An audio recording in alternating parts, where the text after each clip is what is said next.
திருவாணி தண்ணி வந்து நான் எங்க போனாலும் நான் பிலீவ் பண்ணுவேன். அதை 10,000 லிட்டர் தண்ணி அங்கிருந்தே நான் கொண்டு வந்துட்டோம். அதாவது கண்டெய்னர்ல தண்ணீர் வந்ததுன்னா நம்ப மாட்டீங்க. அங்க எனக்கே ஆச்சரியமா இருந்தது. தண்ணீர் ரங்கராஜன் கொண்டு வராரா? ஆமாங்க, தண்ணி அங்க இருந்தா வரும் அப்படின்னு அவ்வளவு தண்ணீர் அங்க இருந்து எடுத்துட்டு வந்து அந்த சுவைக்கு தண்ணீர் ரொம்ப ரொம்ப முக்கியம்னு அவங்க, ஏன்னா அவங்க அனுபவம் அது, அந்த சிறுவாணி தண்ணியில தான் அது செய்யணும் அப்படின்னு சொல்லி அங்க தண்ணீர் கொண்டு வந்தாங்க. இப்போ மதுரைக்குன்னு ஒரு டேஸ்ட் இருக்கு அந்த தண்ணினால தான். ஒவ்வொரு ஊர்லயும் அந்தந்த தண்ணிக்கு ஒரு டேஸ்ட் இருக்கு. அடுப்பங்கரையில் கூடுதலாக செலவழிக்கக்கூடிய 20 நிமிடங்கள் உன் ஆயுட்காலத்தில் கூடுதலாக 20 வருஷத்தை கொடுக்கும். இது எல்லாத்த விட ரொம்ப முக்கியம். ஆச்சார கோவிலேருந்து எல்லா நூலும் சொல்கிறது, விருந்தில் முதல்ல தலை தித்திப்பு. இந்த தித்திப்புக்கு நம்ம எல்லாரும் நினச்சிருக்கிறது வெள்ளை சக்கரை. ஃபர்ஸ்ட் விஷயம் பேசும்போது முதல் மீட்டிங்கில் சொன்னது, ஆனால் சுகர் இருக்கக்கூடாது, ஒயிட் சுகர் எந்த ஃபார்ம்லையும் எதுலேயும் வரக்கூடாது அப்படின்னு ஃபஸ்ட்டே சொல்கிறேன். அது ஒரு டஃப், அது ஒரு கடினமான விஷயம். ஒரு இனிப்பு இல்லாமல் தலை தித்திப்பு கடை கசப்புமோ.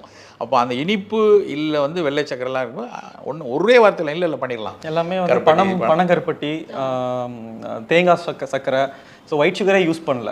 தேன், குடிக்கிற தண்ணி கொடுத்தோம். அதில் வந்து வெட்டி வேர் போட்டு கொதிக்க வச்சு அதை வந்து ஆறுனதுக்கப்புறம் வடிகட்டி அது கொடுத்துருந்தோம். பிளெயின் வாட்டரும் வச்சுருந்தோம். என்ன பர்சனலாக பார்த்து இவ்வளோ சுவையாக நாங்கள் சாப்பிட்டதில்லை. அதுவும் சிறுதானியங்களை யூஸ் பண்ணி இவ்வளோ சுவையாக நாங்கள் சாப்பிட்டதில்லை. இல்லை, பெரிய ரிசப்ஷன். அதில் இப்போ சார் சொன்ன ஒரு வார்த்தை சொன்னாங்க இல்லையா, அதாவது தண்ணியை வந்து மாதிரி இப்போ இது போட்டு வெடி வேர் போட்டு காய்ச்சி வடிகட்டி பரிமாறணும். அந்த தண்ணிக்கு நாங்கள் ஒரு டிஸ்கஷன் நடத்தினோம் முதல் மீட்டிங்லேயே.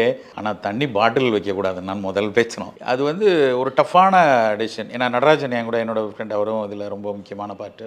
எப்படிங்க 8,000 பாட்டில், 8,000 தண்ணி பாட்டில் வேணும், 8,000 பாட்டில் வேணும், அது எப்படி நம்ம தண்ணியாக கொடுக்க முடியும் அப்படின்னு முதல்ல அந்த டிஸ்கஷன் ஆரம்பிக்கும் போது ஒரு டஃப்பான விஷயம் தான். அப்போ நான் சொன்னேன், இல்லை 8,000 பாட்டில்னு யோசிச்சு பாருங்கள். 8,000 பிளாஸ்டிக் வந்து தூக்கி வெளியே போடுவோம். அது வந்து இப்போ நம்ம சூழலுக்கு இசைவாக வாழணும்னு எல்லா இடத்துலையும் பேசிட்டு தண்ணி பாட்டிலை வந்து நம்ம வந்து யூஸ் பண்ணால் சரியாக வராது. தண்ணியை வந்து நம்ம பரிமாறணும், அது பாத்திரத்தில் வைக்கலாமா. அப்போ ஒரு கேள்வி வருது, அப்போ ஆரோக்கியமாக தண்ணி எப்படி கொடுத்துருவீங்க? மழை காலம், எல்லா இடத்துலையும் மழையினால தான் வாட்டர் பாண்ட் டிசீஸ் தான் மழை காலத்தில் அதிகமாக இருக்குது. நீங்கள் தண்ணியை கோரி ஊற்றுறீங்கன்னா கைப்படும். அப்புறம் வந்து தண்ணீரில் வந்து ஏதாவது மலையிடங்கள் வந்து சாப்பிட்றவங்களுக்கு பிரச்சனை ஆயிடுச்சுன்னா தண்ணி எப்படி, இது ஒரு பெரிய டிஸ்கஷனாக இருந்தது. அப்போ அதான் அண்ணன் சொன்னாங்க, இல்லை முடியும், டெஃபினட்டாக செய்யலாம். நம்ம நல்லா கொடுக்க போகிற தண்ணியே நம்ம மெடிக்கேட்டட் வாட்டராகவே தான் கொடுக்க போகிறோம். நல்லா வெட்டியூர் போட்டு மனம் உள்ள காய்ச்சி ஆறுன தண்ணி தான் கொடுக்க போகிறோம். பரிமாறிடலாமா? 4,000 பேருக்கு முடியும். எப்படி பரிமாறுறாங்கன்னா, மண் கூடைகள் வச்சு, பயோடிகிரேடபிள் டப்பா வச்சு, அது சில டப்பாக்கள் பேப்பர் கப்பெல்லாம் ஊறிடும். தண்ணி வச்சா பசங்கன்னு ஊறி அது குடிக்கிறதுக்குள்ளே கை நிலையே போயிடும். அப்படி போகாமல் அதுக்கு ஒரு பெரிய மெனக்கடல். தண்ணி பரிமாறுறதே ஒரு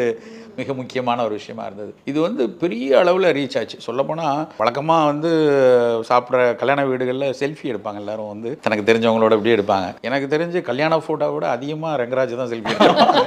வந்து போகிறவங்கலாம் நின்று சார் ஒரு ஃபோட்டோ, ரங்கராஜ் 4 பேர் 10 பேர் செல்ஃபி எடுத்திருப்பாங்க. இன்னொரு 10 பேர் அங்கே இருக்க சாப்பாடோட செல்ஃபி எடுத்துக்கிட்டாங்க. பரிமாறப்பட்ட சாப்பாடோடு வச்சு எடுத்தது எனக்கு அது ரொம்ப சந்தோஷமாக இருந்தது. அதை கேட்கும்போது பார்க்கும்போது இது தானே ஆசைப்பட்டோம் அப்படிங்கிற ஒரு மனநிறைவு வந்து. அப்புறம் அதெல்லாம் தாண்டி திருமணத்துக்கு வந்தவங்க மணமக்களை வாழ்த்த வர்ற ஒவ்வொருத்தரும் மணமக்களை தாண்டி வந்து, சார் சாப்பிட்டு வந்துட்டேன், சூப்பர் சார், பிரமாதமாக இருந்துச்சு.